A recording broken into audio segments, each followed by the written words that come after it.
This video will demonstrate how to replace the hood light on a Napoleon 700 series built-in grill head. The following tools are recommended to have on hand when performing this service: safety glasses, gloves, a 1/4-inch drive socket, and a Phillips screwdriver.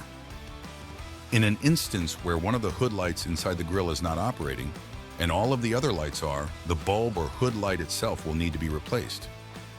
Begin by removing the wind deflector, then move to the back of the grill, where you will need to remove the back cover. Once the back cover is removed, disconnect the hood light wire harness for the affected side. Use a 1/4-inch drive socket to remove the hood light wire cover from the back of the grill.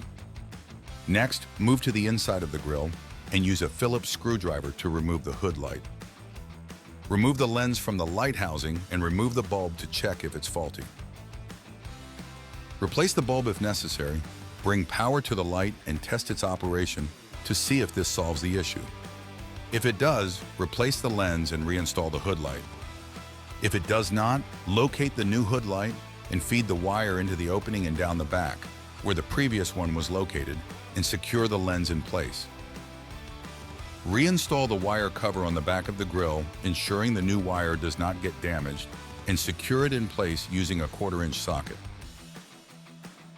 Reconnect the hood light to the wire harness and move to the front of the grill to test the operation of the light. Lastly, reinstall the back cover and ensure the grill is fully operational before leaving it with your customer. Find this video helpful? Subscribe to the Wolf Steel technical page for more installation and troubleshooting videos.